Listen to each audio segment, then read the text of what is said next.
जी अस्सलाम वालेकुम क्लास, बिस्मिल्लाहिर्रहमानिर्रहीम। मेरा नाम कौसर नादिया है और आज आपके लेक्चर जो है ज़ूलॉजी का वो मैं डिस्कस करने जा रही हूँ। क्लास एस्ट्रॉयडी।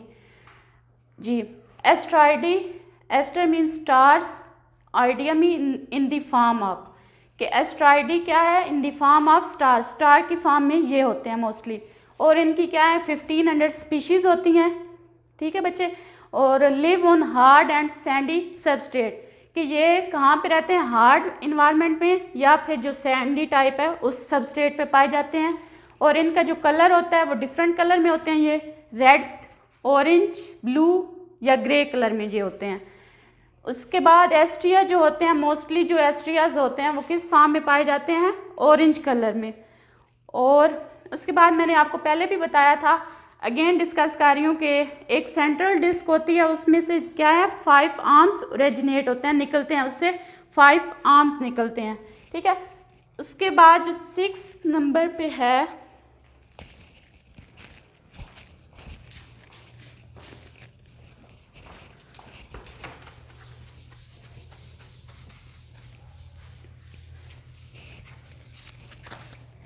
इनका जो ओरल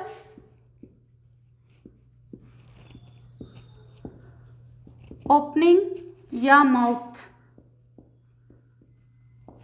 वो सेंट्रल डिस्क के जो होती है वो डाउनवर्ड होती है, डाउनवर्ड या one side of central disc. अच्छा, इनकी जो ओरल ओपनिंग है या ओरल सरफेस है, वहाँ पे क्या होते हैं? स्पाइंस होते हैं, मूवेबल स्पाइंस, उन्होंने इसको सराउंड किया होता है।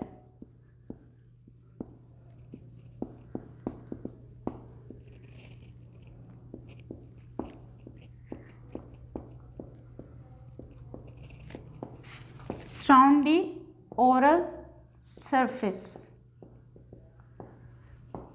ठीक, नंबर 7 पे क्या है कि इनकी जो एबोरल सरफेस है,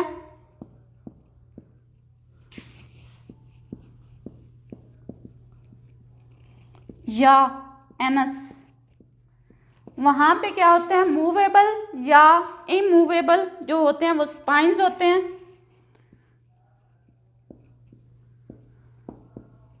और फिक्स्ड स्पाइंस।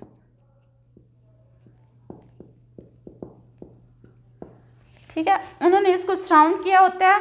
वो जो स्पाइंस हैं वो क्या करते हैं? वो इसकी सरफेस को रफन कर देते हैं, मतलब खराब कर देते हैं।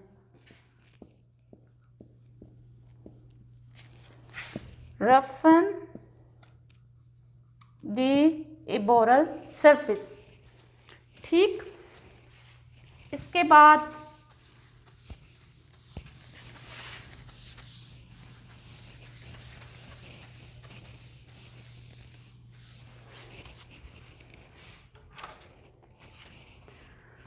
अच्छा, इनकी जो बॉडी वॉल है ना, वहाँ से थिन फोल्ड, मतलब थिन फोल्ड टाइप, ऐसे ये फोल्ड हो रही है ना, तो यहाँ से इनकी बॉडी वॉल से थिन फोल्ड निकलती हैं, जिनको क्या कह रहे हैं? Dermal branchia.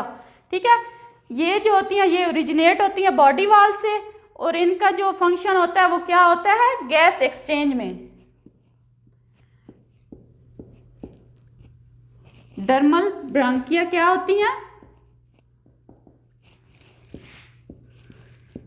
Thin fold of body wall. इनका फंक्शन क्या होता है? फंक्शन ये गैस एक्सचेंज में होता है इनका। ठीक, thin fold of body wall, ये यहाँ पे बच्चे बॉडी वॉल में ये फोल्ड टाइप बनी होती हैं, थिन फोल्ड होती है इनकी बॉडी वॉल में, उसको क्या कहते हैं? Dermal branchia. ठीक, उसके बाद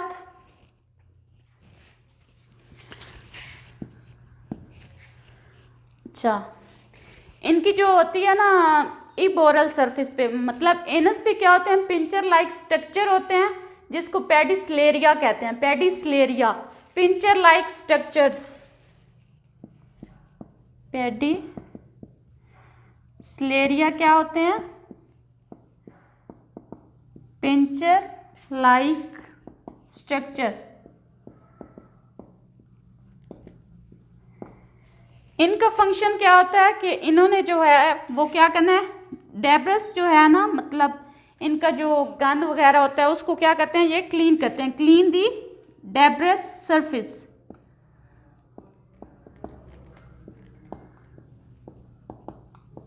प्लस इनका क्या फंक्शन होता है, प्रोटेक्टिव, प्रोटेक्शन में भी ये फंक्शन रोल प्ले करती हैं। ठीक है, अच्छा।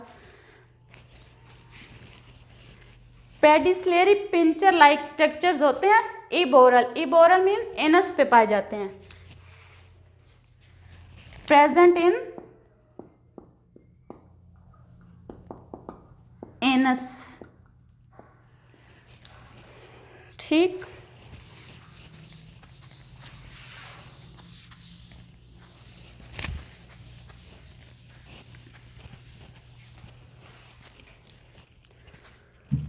अच्छा। नेक्स्ट क्या है,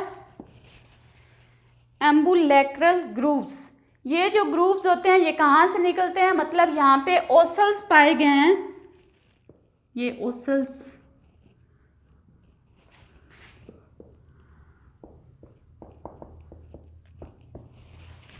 तो जो इनकी आर्म्स हैं सी स्टार की, उनसे जो होते हैं ना सीरीज ऑफ ओसल से ये निकले हैं, मतलब एक सीरीज है, ये सारी सीरीज ओसल्स की जा रही है, तो इससे क्या निकलेंगे, एम्बुलेक्रल ग्रूव्स बनेंगे। ठीक है, एम्बुलेक्रल ग्रूव्स जो होते हैं वो कहाँ तक रन आउट होते हैं, मतलब इबोरल सरफेस तक जाते हैं, माउथ तक जाते हैं।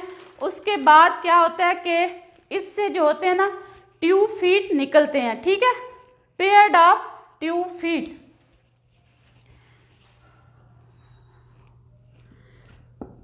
एम्बुलेक्रल ग्रूव्स क्या होते हैं, ये series of ossicles form ambulacral grooves. ठीक है, ये कहाँ तक रन आउट होते हैं, मतलब कहाँ तक ये जाते हैं, इनकी जो लेंथ है वो ओरल सरफेस तक है।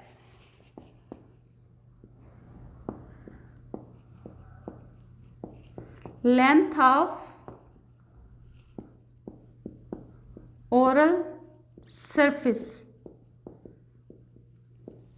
ठीक, उसके बाद इनका जो घर होता है, इन्होंने कहाँ पे ज़्यादा डेरा जमाया होता है, ये कहाँ पे ये सराउंड किए होते हैं, रेडियल कैनाल्स को, हाउसेज इन रेडियल कैनाल्स। ठीक, उसके बाद इनसे जो होता है एक पेयर्ड ऑफ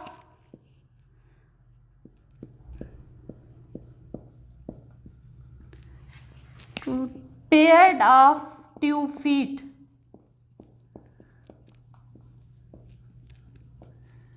इनसे क्या होता है, एक ट्यूब फीट का पेयर निकलता है। ठीक है,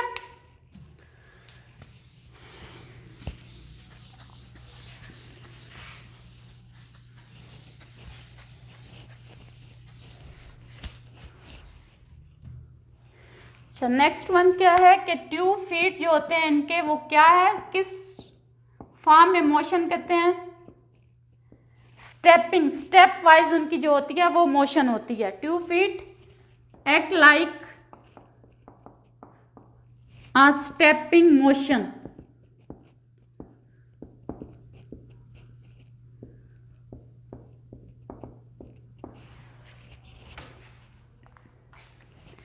तो वो मोशन किस वजह से होती है, मैंने आपको बताया था कि जो ट्यूब फीट की कंट्रैक्शन होगी या रिलैक्सेशन होगी या अटैचमेंट किसी चीज़ से होगी, तो वो फिर क्या है कि सी स्टार आगे मूव करेंगे। ठीक, किस वजह से ये स्टेपिंग मोशन होगी, कंट्रैक्शन, एक्सटेंशन या अटैचमेंट।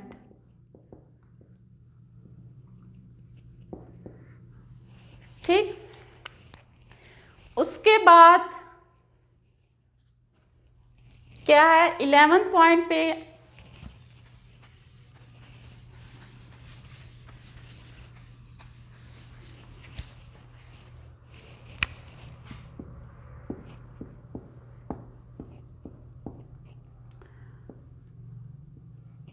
Nervous system.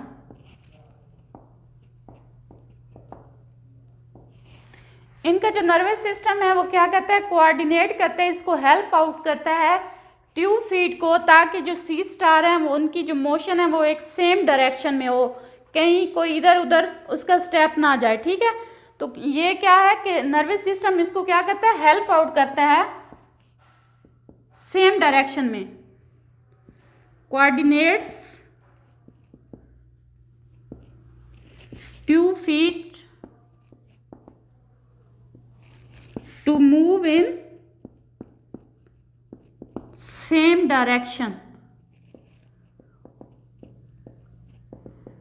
अगर नर्वस सिस्टम इनको कोऑर्डिनेट ना करे तो जो ट्यूब फीट होते हैं वो यूनिसन मोशन में नहीं चलते, मतलब एक जैसी हरकत उनकी नहीं होती। इसी वजह से क्या है कि नर्वस सिस्टम ने उनको हेल्प आउट किया होता है कि वो सेम डायरेक्शन में चलते हैं।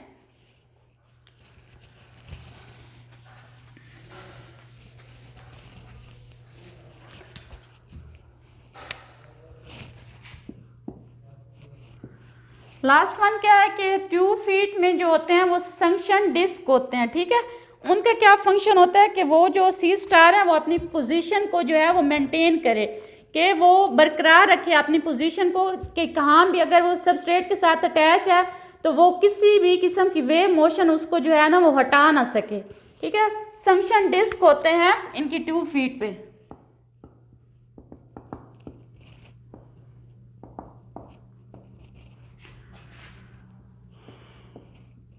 Suction disc of tube feet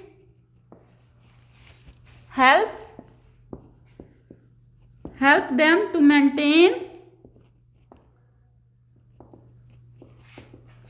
maintain their position।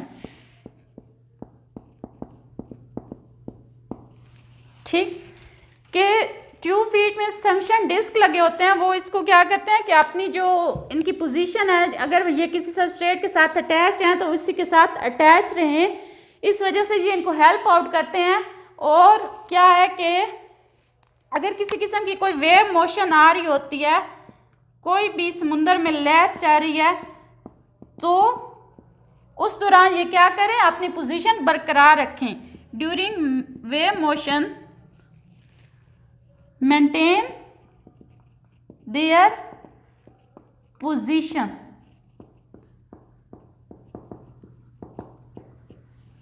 के संक्शन डिस्क लगे होते हैं इनकी ट्यूब फीट में, जो इनकी पोजीशन को मेंटेन कर रहे होते हैं। अगर किसी किस्म की भी कोई वेव आ रही है तो वो इनको इनकी पोजीशन से हटा ना सके, बल्कि ये संक्शन डिस्क क्या करते हैं, इनको मेंटेन रखते हैं, उनकी पोजीशन को मेंटेन करते हैं।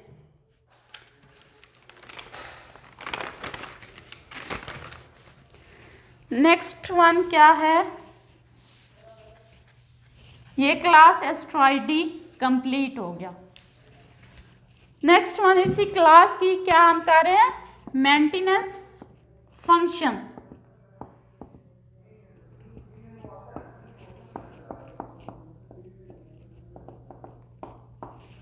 ठीक, कि सी स्टार जो होते हैं वो किस किस पर फीड करते हैं, किस किस को अपना खुराक का जरिया बनाते हैं, ये कौन इनका प्रे होता है, ये इसमें कौन कौन सी ये फीडिंग किस पे करते हैं, स्नेल्स, बाइवाल्व्स,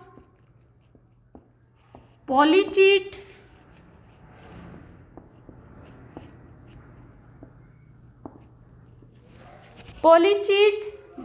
कोरल्स, डिट्राइटस। ये किस किस पे फीड कर रहे होते हैं, स्नेल्स पे, बाइवाल्व्स, पॉलीचीट, कोरल्स, डिट्राइटस। ये जो आइटम्स होते हैं मतलब इनके सबसे पहले कहाँ पे आ जाते हैं, माउथ में, इनके ओरल साइड पे आते हैं। फर्स्ट ऑफ ऑल ये मतलब कोई आइटम है तो ये किस पे फीड, सबसे पहले इनके माउथ पे जाएगा, माउथ से होता वो फिर इनके इजोफेगस तक पहुंचेगा। ठीक, उसके बाद इजोफेगस तक जब पहुंच जाएगा तो फिर इसका आगे स्टमक के जो होती है वो डिवीजन हुई होती है, इजोफेगस से होके वो लार्ज स्टमक तक जाएगा।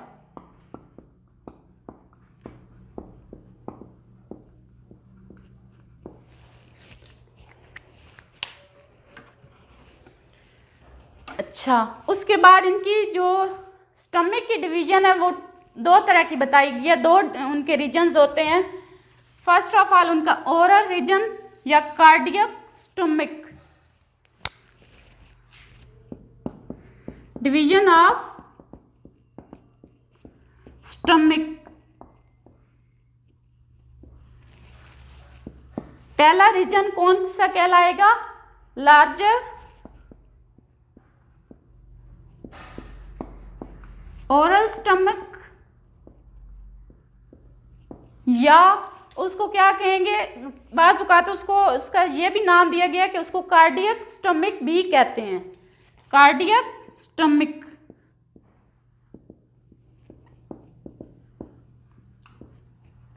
इसमें क्या होती है कि सबसे पहले वो जो फूड इंजेस्ट कर रहा होता है या टेक कर रहा होता है या लेता है, जो भी वो फूड लेता है वो सबसे पहले इसी स्टमक के पोर्शन में आएगी। मैंने पहले भी आपको बताया कि सबसे पहले माउथ में जाएगी, फिर इजोफेगस से, फिर लार्ज स्टमक में। लार्ज स्टमक कौन सा है, इसका कार्डियक स्टमक है। ठीक है बच्चे, उसके बाद क्या होगा कि इसका जो दूसरा स्टमक का पोर्शन है स्मॉलर, या उसका जो इबोरल सरफेस है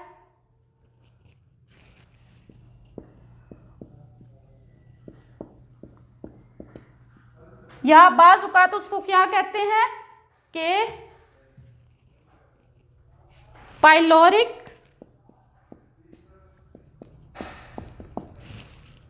पाइलोरिक सीकी।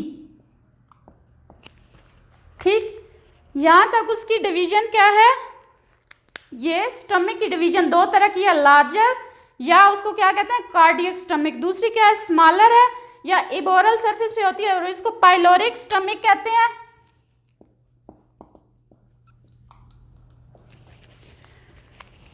इनका जो फंक्शन है, फिर जब स्टमक में आएगी तो फिर स्टमक क्या करेगा, आगे डक्ट्स को भेजेगा खुराक।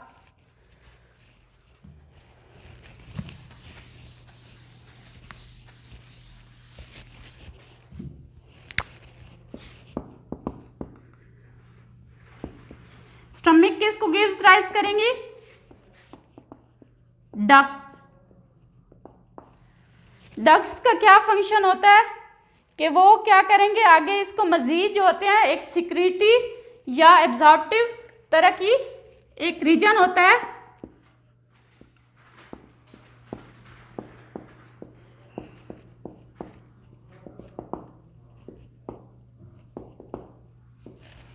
उसको क्या कहते हैं पाइलोरिक सीकाई।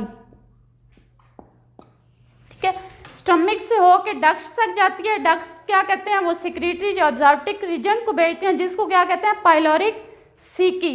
बच्चों, अगर इस टॉपिक में आपको कोई भी प्रॉब्लम हो तो आप जो ग्रुप बने हुए हैं ऑफिशियली उसमें आप मुझे मैसेज कर सकते हैं या पर्सनली भी आप मुझसे पूछ सकते हैं, कोई भी आपका अगर कोई इशू हो तो। अल्लाह हाफिज़।